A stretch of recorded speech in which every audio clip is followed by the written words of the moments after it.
This channel does not promote any violent, harmful, or illegal activities. All content provided by this channel is meant for an educational purpose only. Top quality और consistent performance के लिए सिर्फ silver pump नाम याद रखना। নজর রাখছে এই মুহূর্তের বড় খবরে টিভি9 বাংলার লিমা রয়েছে আপনাদের সঙ্গে। কলকাতায় আবারও বাড়ি ভেঙে পড়ে বিপত্তি, আহত দুই শিশু। যে খবর আমরা পাচ্ছি, আজ সকালে মানিকতলা মেন রোডে ভেঙে পড়ে একটি পুরনো বাড়ির একাংশ। এখন কি অবস্থা সেখানে, যারা ছিল সেই মুহূর্তে তাদেরকে কি উদ্ধার করা গেছে, কেমন আছেন, সব ডিটেলস একেবারে স্পট থেকে আমাদের রিপোর্টার সুমন মহাপাত্র জানাবেন। সুমন।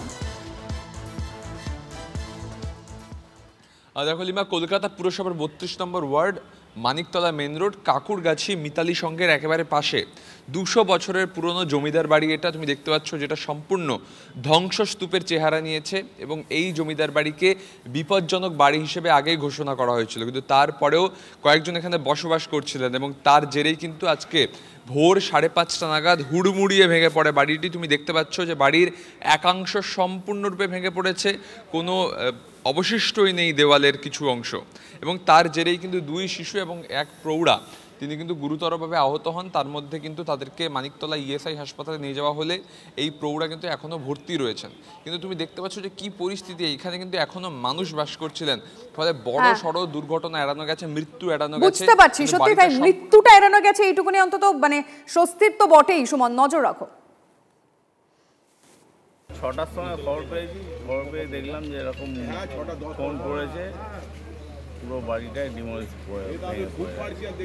বাড়ির পেছনের অংশটা না সামনের অংশটা? মাঝখানের অংশটা, মাঝখানের অংশটা, সামনে পেছনটা আছে। আচ্ছা, এই বহুদিন ধরে বাড়িটাকে রক্ষণাবেক্ষণ কিছু ছিল? রক্ষণাবেক্ষণ হচ্ছিল না, এটাকে বাড়ি প্রায় 1.5 বছর হয়ে গেছে, প্রমোটারকে দিয়েছে। কিন্তু দুটো ভাড়াটে আছে, পেছন পোর্শন আর নিচের পোর্শন ভাড়াটে।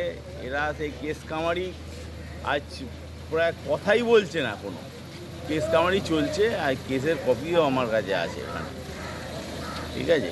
কেউ কোনো কথা বলছে। ইনজুরি কিছু হয়েছে? কেউ আটকে পড়েছে? পাশের বাড়িতে দুটো অ্যাডভেস্টার চালের মধ্যে দুটো বাচ্চা ছিল, সেই বাচ্চা দুটো ইনজুরি হয়েছে। ইএসআই নিয়ে গেছে, ওদের নিয়ে গিয়ে এখন ট্রিটমেন্ট করে ভালো আছে বাচ্চাগুলো। কজন থাকতো এই বাড়িতে? এই বাড়ি এই পোর্শনটা কেউ ছিল না। আচ্ছা, আজ থেকে 1 বছর হলো এই বাড়ি থেকে চলে গেছে, খারাপ কন্ডিশন দেখে। যখন কিছুই হচ্ছে না, বাড়ি দিয়ে বেরিয়ে গেছে। এ বাড়ি আজ না কাল তো ভাঙতই ভাঙ। কাটোয়া মহকুমা হাসপাতালে ডিজেলের বকেয়া বিল 6.5 লক্ষ টাকা। হাসপাতাল সুপারের অনুরোধে চলতি মাসে 150 লিটার ডিজেল সরবরাহে রাজি হয়েছেন পাম্প কর্তৃপক্ষ। কিন্তু তারপর ডিটেলে জানবো, আমাদের রিপোর্টার এই মুহূর্তে রয়েছেন কৌশিক দত্ত টেলিফোন লাইনে। কৌশিক।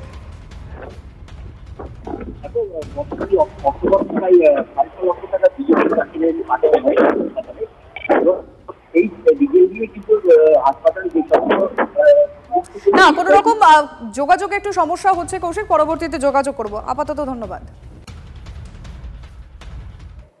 2024-25 আর 25-26 ফিনান্সিয়াল ইয়ারে প্রায় 6 লাখ টাকার মতো পেট্রোল পাম্পের একটা বিল পেন্ডিং আছে। তো সেই জন্য পেট্রোল পাম্প থেকে আমাদেরকে জানিয়েছে যে এই বিলটা পুরোটা বা অ্যাটলিস্ট কিছুটা ক্লিয়ার না হওয়া অবধি ওনারা আমাদেরকে প্রোভাইড করতে পারবেন না এই মুহূর্তে। তো সেই ব্যাপারে অলরেডি আমরা আমাদের ঊর্ধ্বতন কর্তৃপক্ষকে জানিয়েছি চিঠির মারফত এবং ই ফাইল মারফত। জুন মাস পর্যন্ত যা হসপিটালকে 24-25-এ তেল দিয়েছি, যা পেমেন্ট হয়েছে তাতে প্রায় 6,86,000 টাকা মতো ডিউ হয়ে গেছে। এবং গত 17-18 সালে যখন ওখানকার কিছু বাকি এখনও বকেয়া আছে, টোটাল প্রায় 11 লক্ষের কাছাকাছি বা উপরে এরকম হয়ে যাচ্ছে।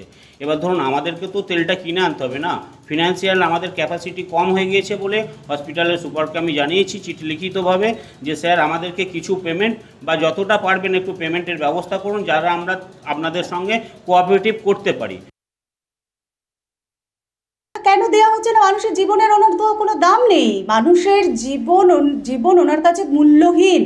তার থেকে যথেষ্ট পরিমাণ গুরুত্বপূর্ণ ওনার কাছে ভোট ব্যাংক, যেটা আমরা ভারতীয় জনতা পার্টি বারবার বলতে চেষ্টা করছি। রাজ্য চুলোয় যাক, রাজ্যের শিল্প না আসুক, রাজ্যের মানুষ খেতে না পাক, স্কুল কলেজ সব বন্ধ হয়ে যাক, জীবন বিপন্ন হোক, তাতে কোনো ব্যাপার নেই। কিন্তু অনুদান দিয়ে ক্লাবগুলোকে আটকে রেখে তার ভোট ব্যাংকটাকে ঠিক রাখা, এটাই হচ্ছে একমাত্র আমাদের পশ্চিমবঙ্গের মুখ্যমন্ত্রীর কাজ।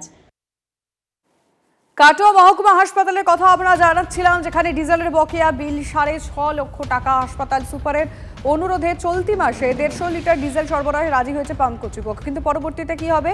বকেয়া বিল না মেটালে পরের মাস থেকে ডিজেল সরবরাহ করা সম্ভব নয় বলে জানাচ্ছেন পাম্প মালিক।